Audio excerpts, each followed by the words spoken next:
Welcome back to Redefine Parenting. I'm your host, Vinu Keller, and I want to welcome you to the Spanglish Roll Network and her network on Zingo TV, channels 250 and 251. Please remember to download both Zingo TV app on the respective app stores and iOS and Android devices. While you download, make sure to rate and leave a comment. The app is free. Zingo TV is also available on Google Chromecast, Amazon Fire and Fire Sticks, Roku Sticks, and also all smart TVs 2016 and forward. Today, I am so excited to have another amazing guest. Her name is Laura, and she is a master certified health and wellness practitioner. But what she is doing now with all of her amazing knowledge, she is diving into helping teens to create or establish their self-confidence. So today, her and I are just going to have this candid conversation, noting that I am not a licensed therapist. She's not a licensed therapist. This is just two coaches coming together with the knowledge and practice that we have working with families and teens for many, many years. And we're just going to have this real and raw discussion to help the world now realize, what does self-confidence even look like? When I work with a lot of the kids that I work with, one of the biggest issues, the underlining issues, is no self-worth and no self-esteem, which is no self-confidence whatsoever. So, of course, I was excited to meet Laura and find out that she also is in the same realm of coaching these kids. And so I wanted to bring her onto our show just so we can, again, have this conversation to help you listeners help your children. And it doesn't matter what age your children are. They can be young, they can be in their teens, and they can be older. As some of you all know from listening to my show previously, I have 6 kids from the ages of 28 all the way to 10-year-old twins. So it's still stuff I'm developing even with my older children and making sure that I'm able to reinforce it. So without further ado, let me just bring on Laura. Laura, welcome to Redefine Parenting. It is so great to have you here with us today. Thank you, Vinu. It's great to be here. So let's just start out with this. How did you get into, wanting to coach teens and realize that your niche is really about helping them with their confidence?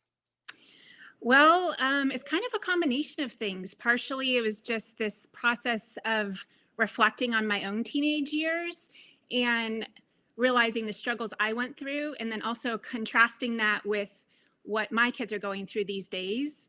And it's funny because there's a lot of things that are similar. Things have not changed at all. And then there's other things that are starkly different, as you know. So how old are your children? 9, 11, 13, and 14. So Ah, much more concentrated than your spectrum. yes. I will say my life is pretty colorful with all of them. And then I have a 5-year-old granddaughter too, right? So she really Oh, it is. brings the toddler thing going on. So, Mhm.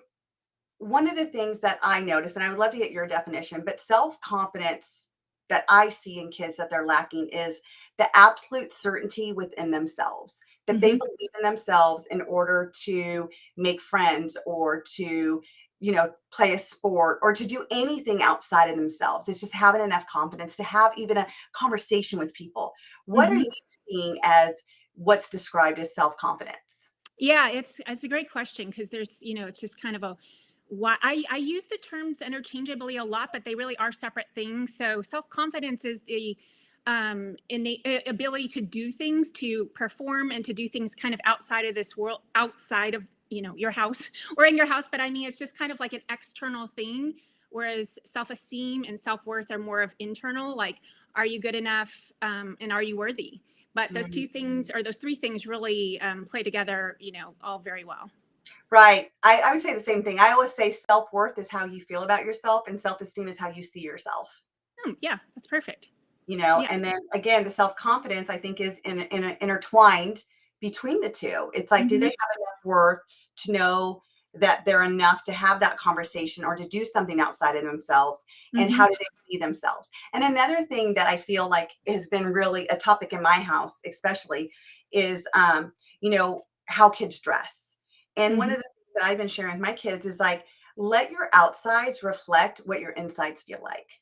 Can you Mm. imagine if every child started dressing like the way they felt? We would really get to see a visual of really what our kids are going through, because especially those kids that hide. Like, I have a lot of clients that they don't necessarily hide from me.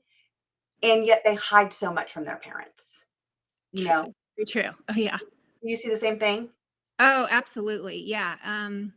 It's funny. It's almost like there's just these two worlds. There's what the parents are seeing, and then there's what the kids are experiencing. And there's not a lot of real clear, honest communication because, the things that you always talk about, they don't want to get judged. They don't want to get in trouble.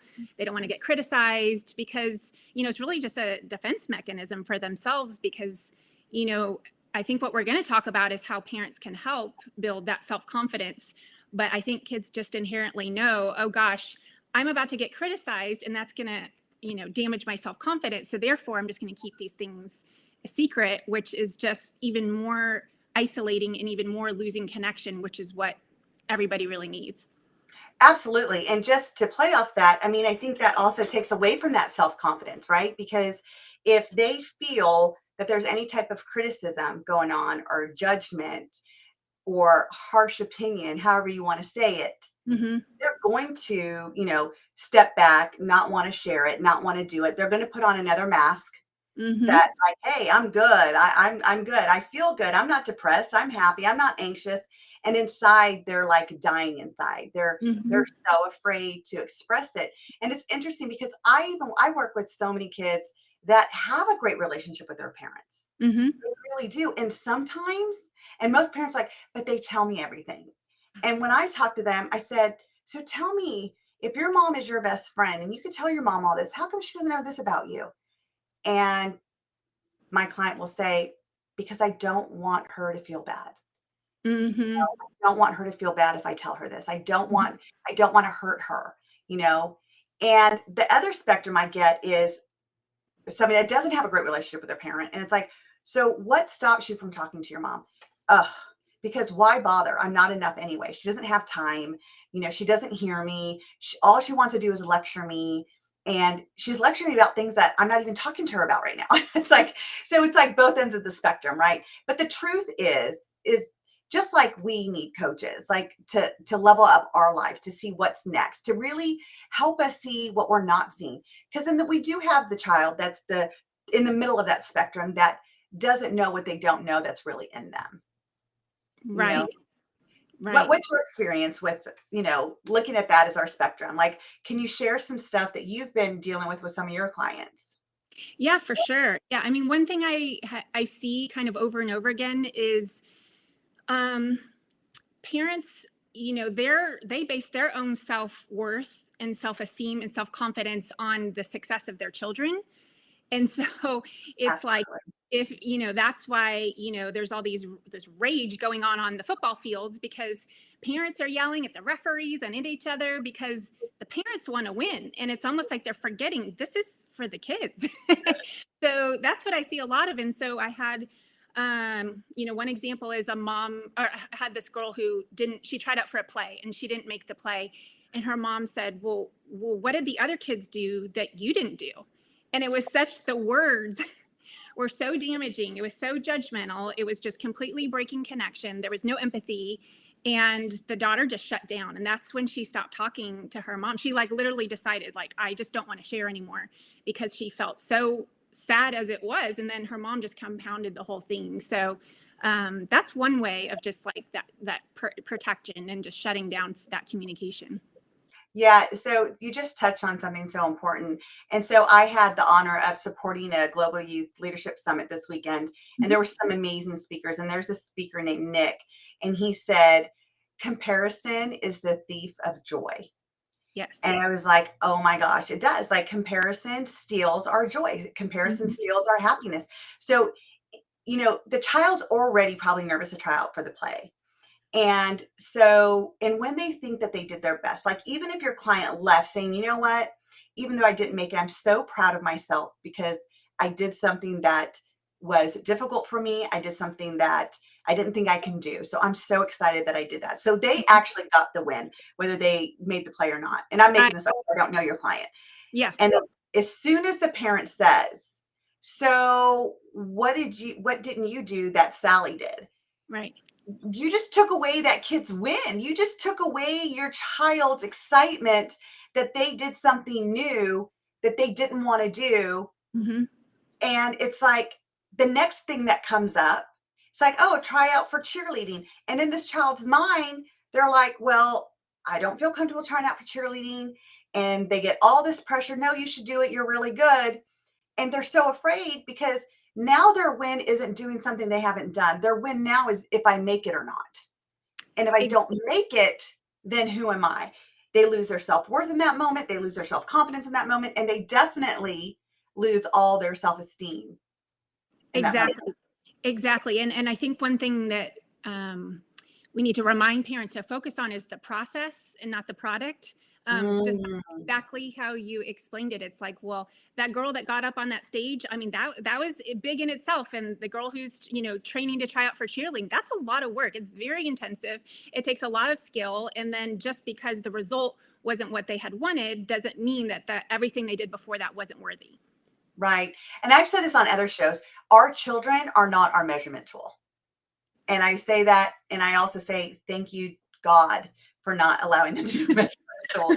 Because some of the things that my older kids do, I was like, okay, do people know that I'm your parent? and they're not. They're not. My children have made mistakes. My children have suffered the consequences for it, natural consequences that they get. And when they go through those challenges, I just ask them, like, what did you learn from this? And what are you going to do better? Because in that moment, it's not about me. What I raised them as and what I role modeled as, even though I still, parented out of my old baggage, which I'll touch on that in a second, they still know that what they've done, I would never approve of it. It would be so against what I've taught them, the values I taught them. And yet they still made that choice to do it. And that's what it is. Freedom of choice. Our children have freedom of choice. We can set the rules and the boundaries. And as soon as they're out that door, all we can do is hope and pray that they have enough courage and enough confidence within themselves to stay true to the teachings and the values that they get from home. However, they have more time outside of those doors and being influenced than they do with us inside our home. So it's really about setting the foundation early. And just to go back to like parenting through our old baggage, if I grew up in a very strict home, it was, grew up in an Indian cultured home in America, which made it double difficult for me because you talk about comparison and like, well, she gets to do it. Why can't I? Well, they get to stay out after the street lights go on. Why can't I? They're girls too. They're my age. And I could never comprehend why my mom had those rules for me and the other kids didn't. And so with that, I also was bullied a lot. And the bullying became my internal language. And then my mom, I grew up in the era of the Gen X kids where we were the latchkey kids. And so my mom wasn't there a lot. She was a single mom. And so I didn't have at home what I needed to process, if you would, what was going on inside of me at school. And it just kind of escalated to make me feel suicidal at the age of 13. And so with that low self-worth, self-esteem, not feeling that I'm good enough, and then I have children years later. And what happens? I'm parenting them through that of a parent that doesn't have the self-worth and self-esteem, kind of like what you were saying. And so it comes out. So I want to live vicariously to them. And they were my measurement tools. Like, don't do that because I want to make sure people know that I'm a good parent. So if you act like that, or if you don't make the team, what do you mean you didn't make the team? Like, how am I going to face my friends when their sons made the team and you didn't make the team? And that was my mindset back then. That's how I used to parent because I was not able to put my baggage down and see through fresh eyes. And what I mean by that is what changed and why I brought this whole Redefine Parenting into existence is because of the trial and tribulations that I have been through of how I used to parent and how I parent now. Because now that I've healed my own wounds and I know my worth and I love myself and I have the self-confidence, I feel the self-esteem. I now raise my children, I say my new children, but my second go around, my twins, with my current husband differently. We listen, we hear them, we ask them, like, what does that look like to you? What does it mean to you not to get on it? And so, like, if my child was that one that tried out, instead of saying, well, why did they get on it and you didn't? What could you've done differently? I would just say, how was that? How did it make you feel? And tell me, what are like two of your biggest takeaways from trying out? I love that because it's just so much giving them the ownership. I love like analogies, and for some reason, I'm always focused on food. I don't know why. But I talk to kids like about a birthday cake. When I was little, every year on my birthday, my mom would just bake a cake, and I got to decorate it. I got to use the icing and write my name, and do the little flowers. And so, when I talk to kids, I say, this is your cake. Like you are, your self-esteem, your self-worth. So don't let anybody else decorate your cake. And that honestly even includes Love it. yeah, that includes your parents. And if someone makes you feel bad, let's wipe off the icing and start over. And so now we're back to your cake again, and you decide. It's your decision about who you are and how you show up in this world and what your worth is, because no one else can decide that for you. Has to be like your own, choice and decision. But kind of what you were saying about, your first go around of kids and your second go around of kids, I kind of think of it as like scaffolding too. It's like parents are the scaffolding and the kids are this like kind of growing building. And so we have to be there. When you were the latchkey kid, your mom wasn't around to be that support and give you that safety and love and security that you needed, especially in those like really rough and rocky times in your life. So it's like we need to be there to kind of guide them, but we're not going to do it for them because they have to be able to go out in the world and do it for themselves. So we're just there as, there's this, I kind of think of it as a continuum. There's the parents who are trying to do everything for their kid, and they're almost like stealing that thunder, and, they want all the credit. And so their kids are going to have no self-esteem because, their parent did everything for them. And then there's the opposite, which is their parent wasn't around to support them. And you have to kind of like bring this like right kind of in the middle and get like a nice healthy balance. I love that. And I just had a post on my social media earlier last week, and it said, something like, "Don't handicap your children by making their lives easy." I love that.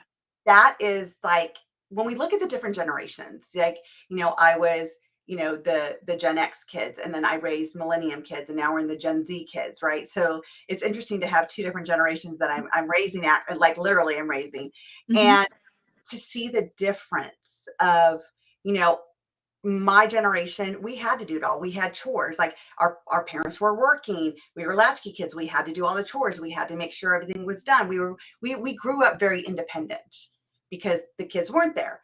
And then Mm-hmm. what we did, and I say this as an overall, like I'm not saying every single parent in the world did this, but Right. I will take ownership for me. I know Mm-hmm. I did this as a Gen X kid. When I raised my millennials, they were never going to hear I couldn't afford it. They were never going to hear I don't have the money. Mm-hmm. They were never going to hear no, you can't. They never were going to hear, oh, you have to do all these chores first, because Mm-hmm. those are the things that I felt just like took my childhood away, if you would. Mm-hmm. And so what happened is that they became lackadaisy. They became the entitled generation where, and I'm not saying all millennials are entitled. Like there's a lot of millennials that have grown up also with the entrepreneurship mindset now too. And we're Mm-hmm. seeing them now, right? We're seeing Mm-hmm. them take over businesses and stuff too. Yeah. So please note what I'm saying here. I'm just generalizing. Um, and I actually got these out of some books that I've been, listening to lately too, is it's just seen that way. And we start to see the different characteristics of the generations, the different generations. And now when we're going to the Gen Z, we're going back to teaching them the basics. It's helping them realize, okay, so the millennials, we felt so bad when we were growing up, we wanted to give them everything.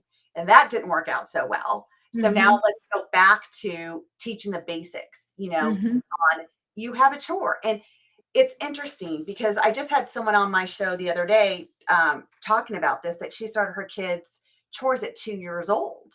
And it was so funny because like 2 or 3 days later, I saw a Facebook post that I copied from someone, and it said, what are the chores between 2 and 3? What are the chores between 4 and 6 or whatever? It just broke it down. I was like, oh my gosh. And a 2-year-old chore may be just, handing you their cup and their dishes, from the table. So they're taking ownership that I gotta clean up my mess or whatever. Mm-hmm. So they're just little things.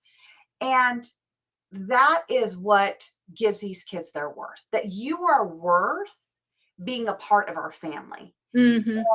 And it was after that conversation I had on this show, actually, because I learned from you guys as well.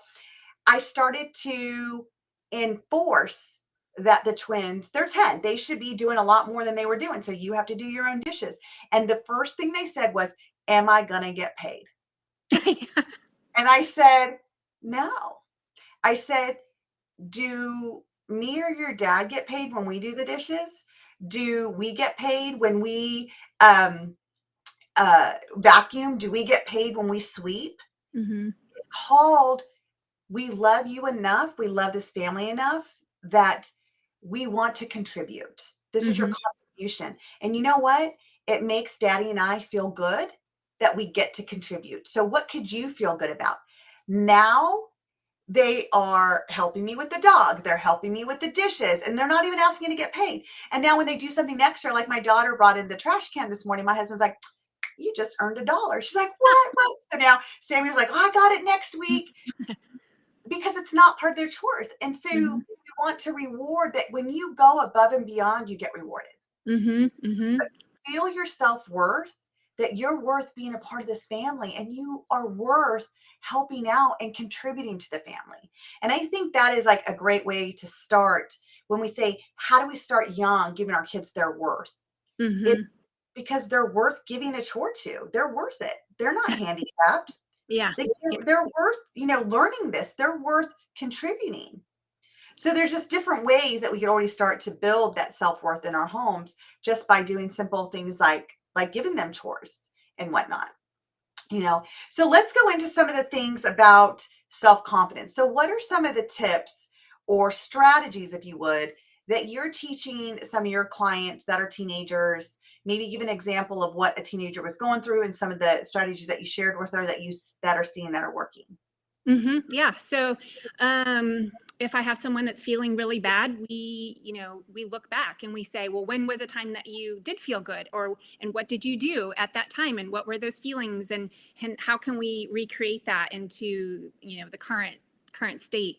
So that's one thing that we spend a lot of time on, and that brings a lot to the surface when they're talking about that, because that's they're kind of having these self realizations of like, oh gosh, I didn't realize, and then it just lets their mind kind of fill in all these blanks they weren't aware of. Oh, I love that. And so what you're actually doing is taking their success formula to feeling good.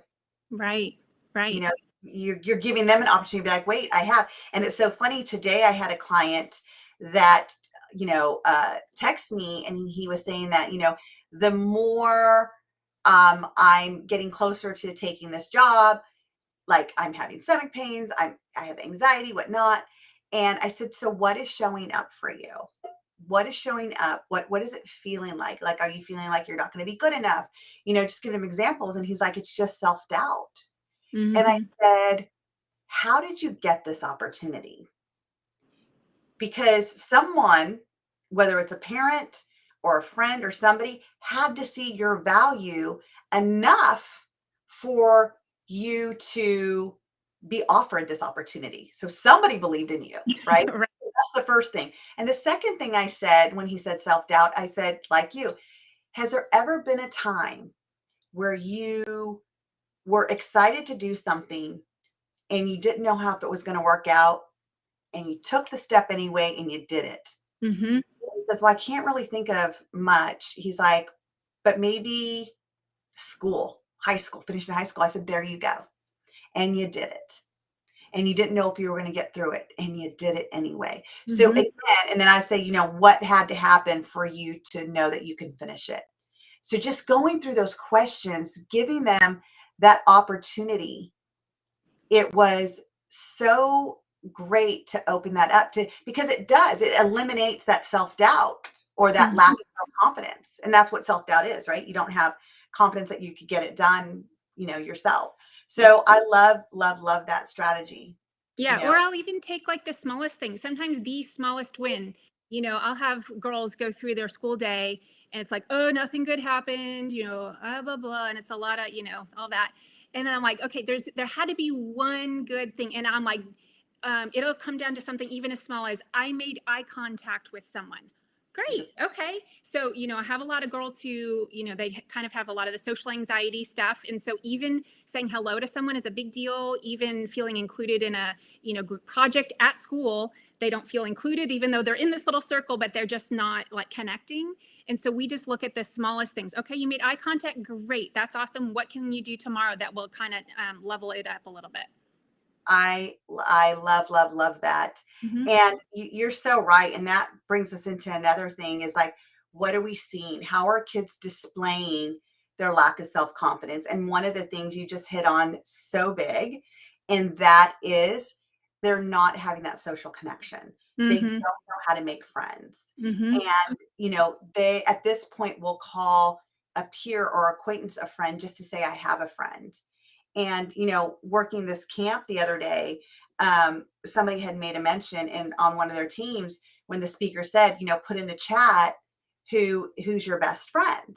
And someone in their group said, I don't have any friends. Hmm. And the 28 kids in that group said, yes, you do. You have 28 of us now. Oh, I just got chills when I said yeah, that. I Like, know. That made me like tear up a little. so, I mean, it's so interesting how many kids are going through this because I too have a lot of kids that don't, you know how to connect with people and they feel awkward and they feel left out and they feel like they don't belong. Hmm. One of the things that I've done with my own daughter is that I let her know weird is the new great. Weird is the new thing. Weird is exactly what everybody should be. Because if we're trying to be like everyone else, then who's going to have the job of being me? Exactly. And you're going to be doing a terrible job at being other people.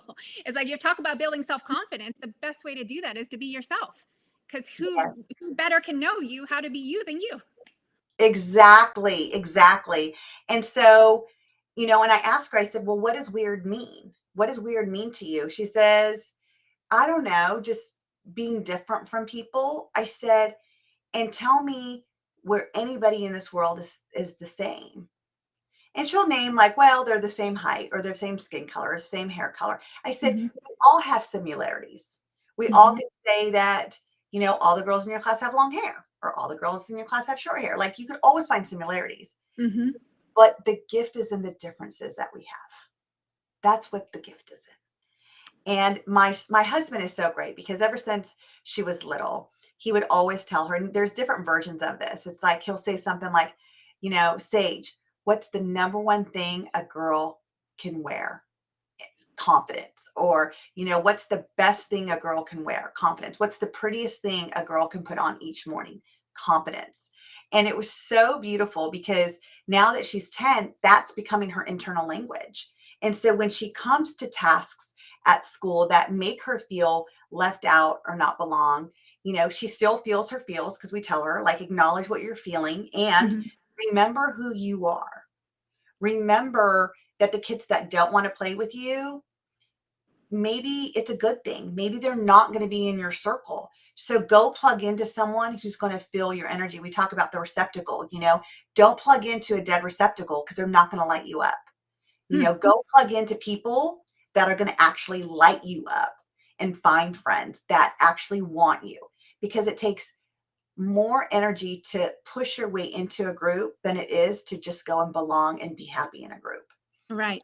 Kind of natural path of least resistance. But that made me think of something when you were talking, which was, kids get from, it's kind of like you could probably, you and I could discuss like the grade or the age that this starts to happen, but it obviously increases starting at, late elementary, intensely in middle school. And then, I think a little bit tapers off in high school just because high schools are bigger and people are more dispersed. But it's that feeling of rejection that Mm, is so incredibly powerful. And so it's like sometimes I need to talk through that with girls. And, we talk about what is this? What are you feeling? What does that mean? And the way I like to think of it is and describe it is, honestly, these kids are just scared. They're not feeling loved. They're not feeling connected. And so then you get into the whole bullying thing like, where does bullying come from? It's like, these kids do not feel good about themselves and they're just like spewing out their pain. It's like projectile vomiting their own pain.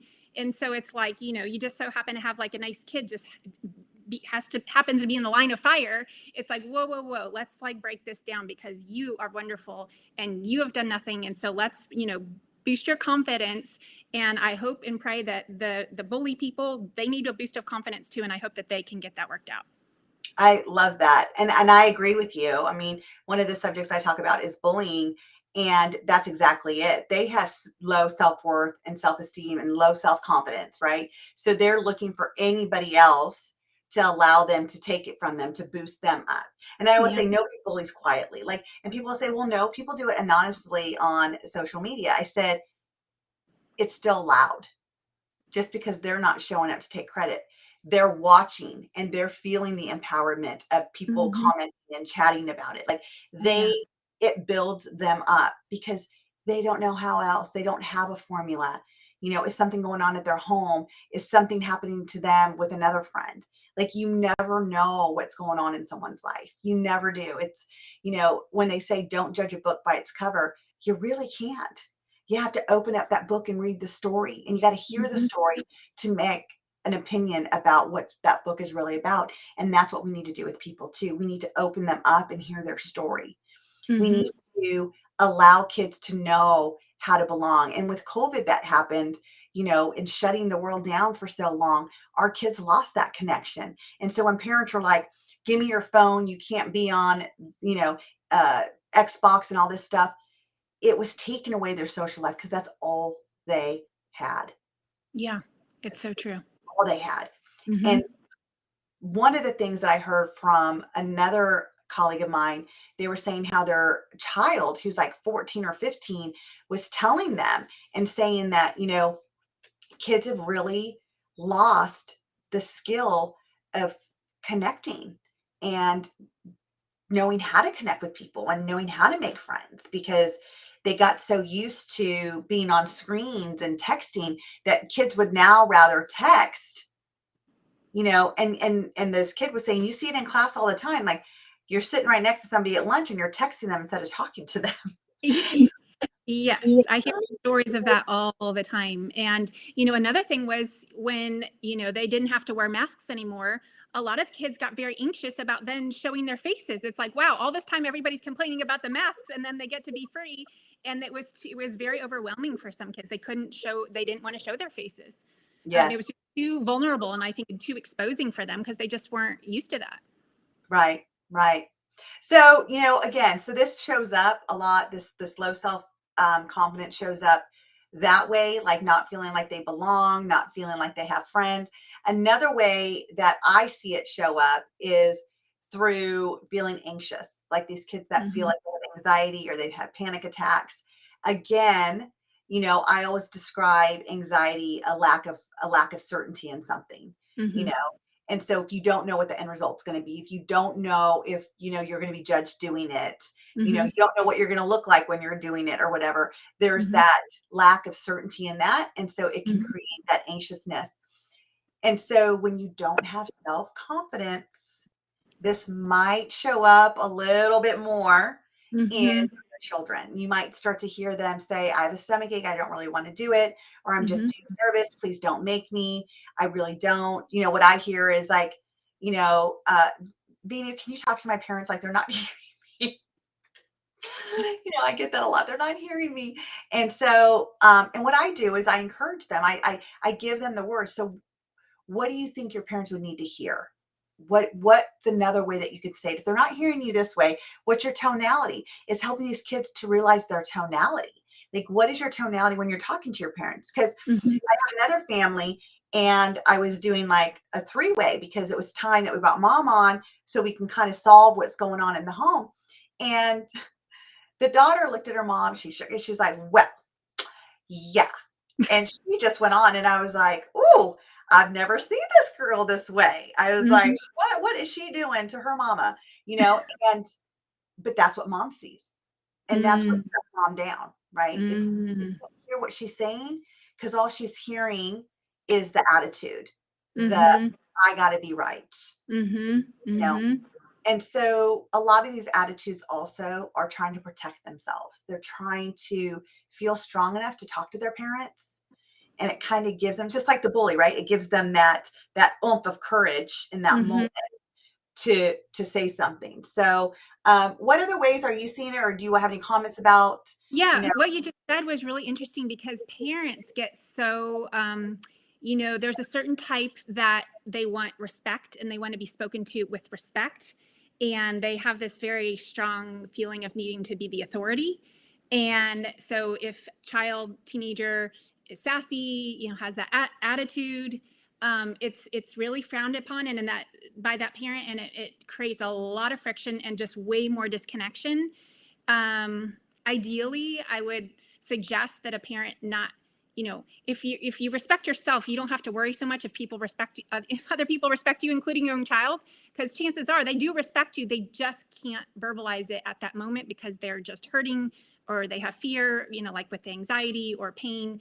And so it's just like, whoa, let's just like, everybody, the parent, your triggers are coming out, and if you can just like get those triggers kind of dealt with elsewhere, and then come to your child with a clean slate and be like, a lot more flexible, like just like a bubble. It's like you can absorb your child's moods or your sassiness if you yourself are in a good place and you're doing your self-care and you're calm and you're feeling good about yourself.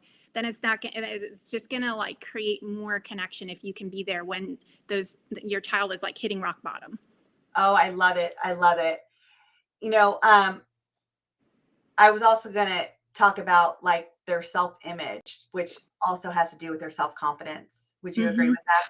Totally. And, Hmm.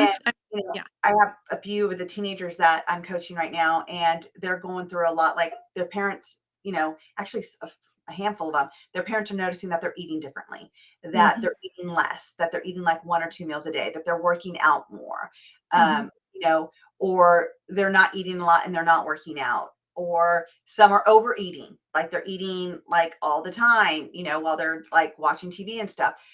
And so, one of the things that I do with my clients is like I have them do like a food journal, because I don't think that they realize. I really don't think that they realize, because it becomes such a habitual habit for them. Like, Hmm. Hmm. that they're only going to eat this because they want to stay this way.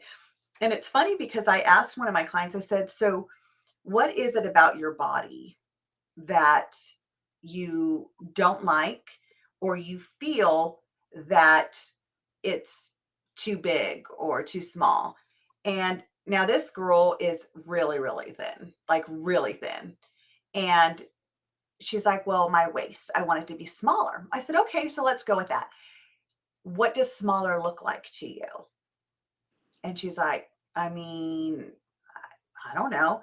And I said, "Is it a millimeter? Is it a centimeter less? Is it 2 inches? I mean," and she's like, "Well, I don't know. I didn't think about that." I said, "Because you may lose an inch, and in your mind, you're like, it's still not smaller. It's still not Hmm. smaller. You need a measurement tool. Like, what is the measurement that we're going by?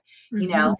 And because I really believe that these kids are seeing it through these filters, and again, comparing, Right.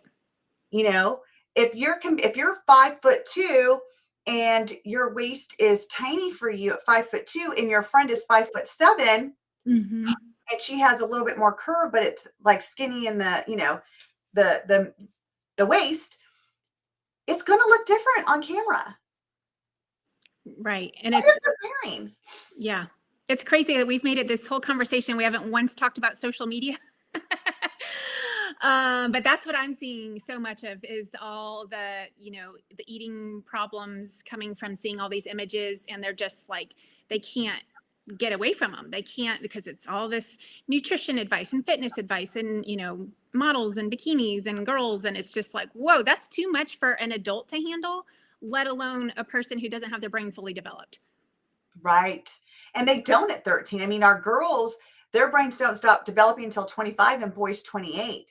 And so I know that, nutrition and wellness is part of your repertoire. It's what you're Mhm. certified as a wellness practitioner. So Mhm. what are some of these things, like what are some things our listeners can start doing and implementing if they are seeing this, if they are concerned about their kids, seeing themselves as not right, and they're watching them with their diet and whatnot? Like, what are some tips that you would give the families right now? Well, I would talk about building them up in every other way. What's Right. a way you can volunteer in this world? Oh, I could go work at an animal shelter. Great, because you're great with animals. That has nothing to do with your size. Mhm. But it's a way you can give back to the world. You can spend your time. You could meet some cool people. It's like, let's focus on other things instead of hyper focus on what we look like. I love it. I love that. I love it. And what about like with what they're eating? I always tell my families, like, if you feel they're eating so much sugar in the house, get rid of the Mhm. sugar. Like, get rid of the fat snacks, right? And what I call fat snacks is like the Chips Ahoy cookies, the Dorito chips, and just let's get rid of that stuff, and then have healthy choices for them to make. Totally, totally agree. And I love the idea of the food log or the food journal, because that's when, one of the things parents ask me about is what are the signs I should be looking for as far as the anxiety and depression. It's like, it's all the lifestyle factors. It's like the sleeping, the eating, the movement, how much movement are they getting, and then the social connection, all those things. But as far as the eating, that could go in one of two ways: very drastically too small or very drastically too large. And so, kind of just like having a monitor on that. I don't 100% think there should be a total elimination of the sweets and the sugars and the snacks, because then it kind of they get that feeling of deprivation, and then if they go elsewhere to a party or a friend's house, then they're kind of like hoarding. So I try to just like encourage, just like use it as a celebration or a reward, or maybe not necessarily a reward, but it's just, that's not your main food. Candy is not food. Let's eat real food, and then as a treat you can have a piece of candy Mhm. after. But I don't want it to be take on too much power. Like, whereas like if we're saying no sugar, then it's almost like we're giving sugar this power. It's like this illicit Mm, drug. You know what I'm saying? Like, I we don't do. want, I like, do. yeah, yeah. We in our house, we've made it a treat that, when you want a snack, you don't go for the Doritos. Like, we'll put them in their lunch. They'll get a bag of chips in their lunch, but it's not a snack they get. But what I noticed with kids is that it's so easy to access a bag of chips versus going and, cutting the apple, or Hmm. it's just, I mean, it's so they want easy access. So how can we make this like more easy access? And then with the healthier stuff, like, we have like cheese that we cut up because they like the cheese and the grapes and stuff. So Hmm. it's getting them, it's the mindset of not seeing that sugar is bad, but anything overdone is not great. Correct. And Totally. so, when I have these families and everything is sugar in their house, Hmm. then yeah, like, you need to take some of that out. And but I agree with you, is that let's not give it all the power, but replace it with healthy stuff. Totally. Replace it with like, um, you know, n- granola cereal or something like that versus Captain Crunch cereal. Hmm. There's ways that you can switch it out, is what I'm saying. Hmm. But I And definitely agree with you. yeah, totally. And to get the kids involved, because what better time? It's summer. The kids are complaining of boredom. Okay, you're cooking dinner tonight. Or I should say that nicer. How would you like to cook dinner tonight? And my 9-year-old can cook dinner. Like, literally, I'm not kidding. From beginning to end, she can read a recipe. She can work on the stove. She knows how to cut. And I mean, talk about building self confidence. She loves it when it's her day to cook dinner.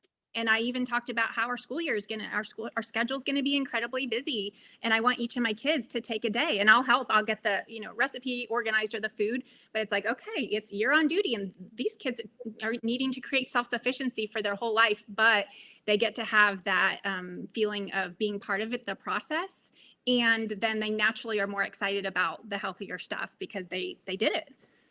Right. One of our, we have a comment from Lisa Thompson, and she was saying, we talk more about what the food does for your body, Hmm. um, in accomplishing goals, which is great. And then also talking about how sugar makes us cranky, angry.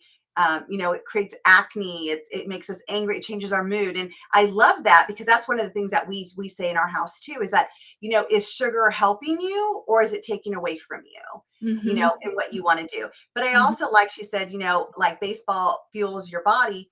And that's the other thing, is that I think it's a component to really help kids take ownership of what they look like. It's setting them up to win, looking at their sleep patterns. How many hours of sleep do they need? Because sleep is part of the process. And especially when they're teenagers, they want to sleep less. Their brain is growing, they need some sleep. They just Mm-hmm. don't realize it. We have to be their frontal lobe for them because their frontal lobe is not fully developed. Mm-hmm. The other thing is healthy exercise. Like they need that balance of exercise. And I'm going to tell you, us adults do too. So, I mean, I'm hearing myself when I'm saying this. Although I am starting pickleball tomorrow. So I'm going to start my exercise. And, and then the nutrition, looking Mm-hmm. at the different food groups. When I was growing up, there was 4 basic food groups and knowing like what a balanced diet looks like. And I love the other thing that you said is that your 9-year-old makes dinner. And that is huge because if they have an opportunity to see what they're making that goes into their body, Mm-hmm. having them start to understand the ingredients is on the box, helping Mm-hmm. them understand what these ingredients do and have them research it, like let them aid in their own rescue so they can start to realize, am I eating this because it makes me feel good?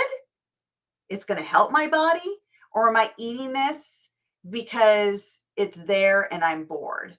So it's helping them also realize like when they're eating, what they're eating, how they're eating. So I just brought this up because like you said, social media plays a big role in our self-confidence in with kids, but it Mm-hmm. also goes back to that whole comparison, like we were talking about in the very beginning, that Mm-hmm. when we compare, it steals our happiness. It steals our joy. It steals everything that we want to feel good about.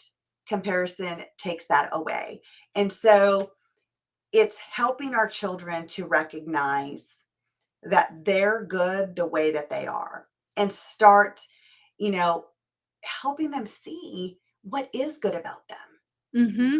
you know? And that makes me think of something you said when we started this conversation, which I never got to say the word, but I know you all agree is unconditional love. Because I said kids Mm, safe, loved, and happy. And it's like, wait, let's make sure we're adding that word unconditional because a lot of times kids think they need to do something or perform in a certain way to receive that love. And if they don't, that's why you're seeing these kids shutting down and not talking to their parents because they're worried they're losing they're losing that connection and they're losing that love. right. Um, I love that. It's so true.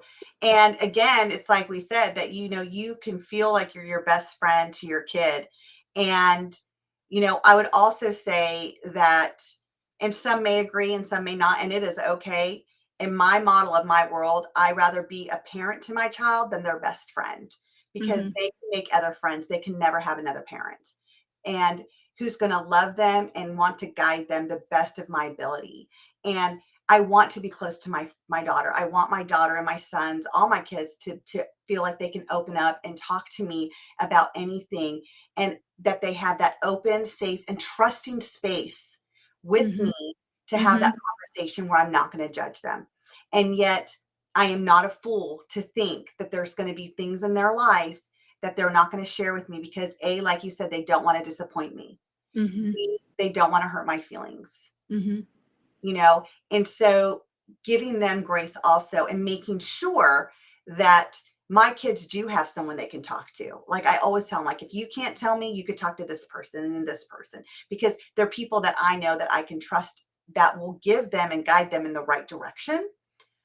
And I want to make sure that my kids are not stuffing things down because that also takes away their self confidence, is when they have so much stuffed down that they don't even know what to do with it anymore. And these mhm. little things that they stack become one big ball of just problems and they don't even know how to unstack it now because it's just all entwined in one, Yeah, for sure. you know? Um, yeah, I love that idea of having another safe person that they can go to besides you because there might be times when they are not feeling 100% comfortable. And that's a great way. I think that's a great idea. Yeah. Yeah. And I mean, I know that like some of my clients, I see them not just because like they have a problem or anything. It's not even about a problem because as you know, you've heard me say this too before, Laura, is that we don't have problems, we have opportunities. Exactly. You The know, coaching. it is. We have opportunities. It's not a problem, it's an opportunity. And yet when we look at that opportunity and we grow through that opportunity, they may have nothing else going on right now. And that is like the best time to grow your children. It's the best time to get involved in their life, see what's going on, asking them how they feel. One of the things that I say to my children in the morning is like, what kind of day are you going to have? Because I want to set them up to have some type of goal. What are their days going to be focused on? And, they'll say, well, I'm going to have a great day. Or I'm going to have an awesome day. I'm like, what does that look like to you? And then Mm-hmm. they'll describe what it looks like. And then as soon as they come home, the first thing I ask them is, how was your awesome day or good day or great day, however they described it? And we Mm-hmm. were joking the other day because I was talking about when they were little, they're twins, boy, girl twin. And Samuel would say, I'm going to have a Ninja Turtle day. And Sage would say, I'm going to have a princess day.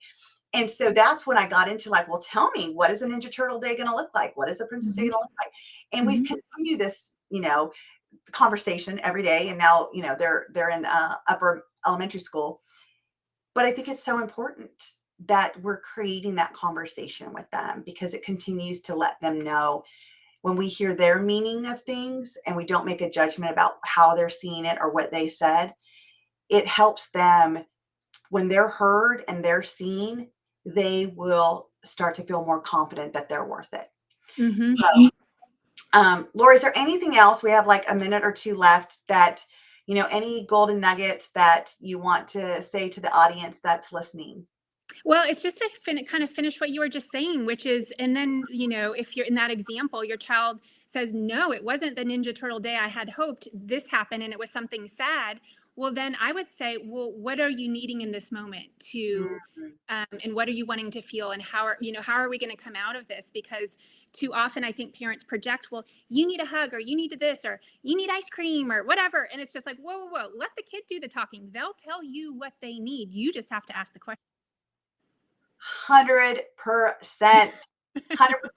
And then I'm going to piggyback off that again, because another thing I'll ask him is, so if tomorrow's going to be a Ninja Turtle day for you, what is that going to look like? What do you need to do differently? Oh, yes. I Because like that. getting their mind to think like, I can solve this on my own. But I Mhm. love that. Like, we cannot assume that if our kid falls, they want us to run out there, pick them up, and kiss their boo-boo. Not Right. all kids want that.